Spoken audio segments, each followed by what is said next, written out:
So I should preface this video by saying that it was filmed in several portions.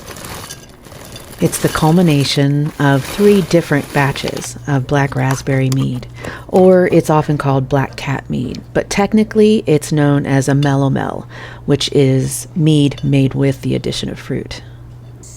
I often use whole fruit to make my mead, but for this batch, and as is often the case, I use the leftover pulp for making black raspberry jam. And the first step in making mead is to sanitize all of your equipment. I like to use this one step. It makes it quick and simple. You just dissolve the required amount in some water and then soak everything for about 15 or 20 minutes.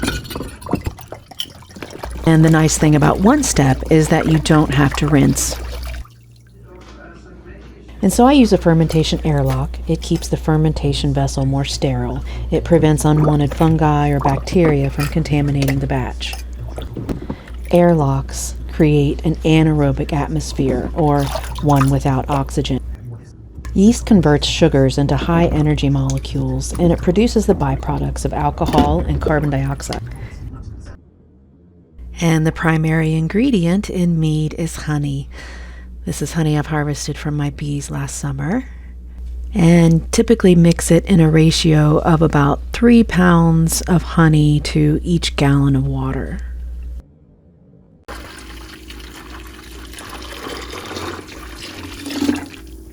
You want to make sure it's capped because of moisture content.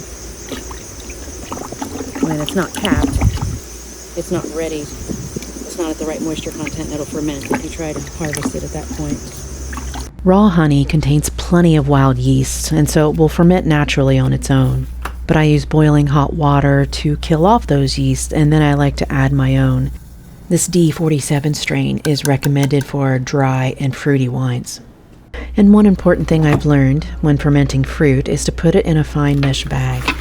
This makes straining, filtering, and cleanup much easier later on. And I like to add weights to the bag to keep all of the fruit submerged.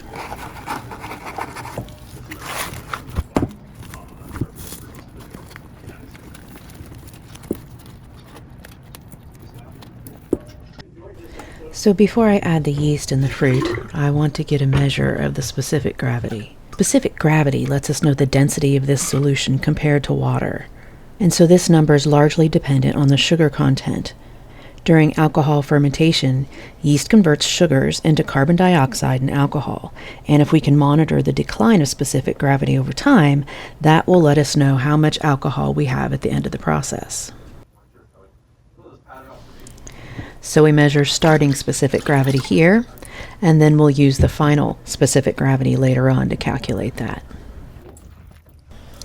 So this is the point where I added the yeast. I lost the video somehow. I had to wait till everything cooled down just a bit before adding the yeast and the fruit. And I'll fill this chamber with water, and so the airlock keeps air from entering while allowing that CO2 to escape. And yeast can ferment with or without oxygen, but an anaerobic environment kills most competing bacteria or any fungi that would use the sugars to make substances that we do not want. And so when the gas bubbles stop in the airlock, it's time for the next step in the process, which is racking.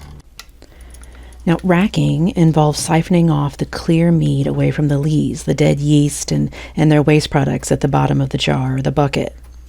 And it's pretty easy to do with one of these automatic siphons.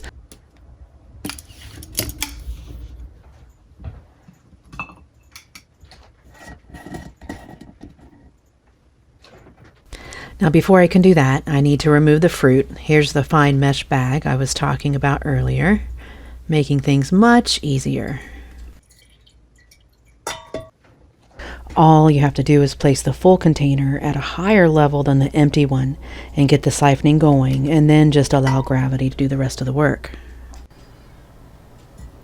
This siphon has a fitting at the bottom that keeps it off of the lees at the bottom of the jar, but you still have to be gentle when inserting it so that you don't stir things up. And so sometimes this can be tricky. You have to just pump it several times, get it primed.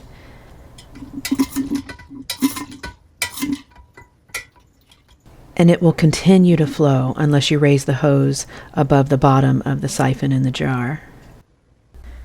Now I like to do this in a two-step process. Now this was a really small batch I did last year in just a single 1-gallon jar, and I racked it into 2 half-gallon jars. I like to do this in case any yeast gets transferred in the siphon. And I'll let this mellow out for a few more weeks. There's no rush. Most of the sediment will drop down to the bottom. And I'll add an airlock during this time just to make sure there's no fermentation that's still taking place. And so you can see a different type here, but they all pretty much work the same to keep the oxygen out, but still let CO2 escape. And you have to act quickly at the end of the jar just to make sure not to draw in any sedimentation. And I'll just keep it over here with my other projects. Now this is a different batch. This is much like the one that this video started with, pulp left over from making black raspberry jam with fresh berries over the summer. And so it started out in a 5-gallon bucket, and then I racked it into the 1-gallon jars. Finally, we are ready to bottle it up. I just like to use these flip-top bottles. Makes it really nice. Now I'll be honest, the flavor is not fantastic at this stage. It really needs to age for at least a year, they recommend. And so that's what I do, and it is definitely worth the wait. So now it's time to check final gravity. Although this is a different batch, the numbers are relatively the same. Starting gravity at 1.09, final gravity was 0.996, which equates to 12% alcohol content, which is pretty good for home brew. And so now I can add the date for bottling on my little sheet here. It's been another fun project. Thanks for watching.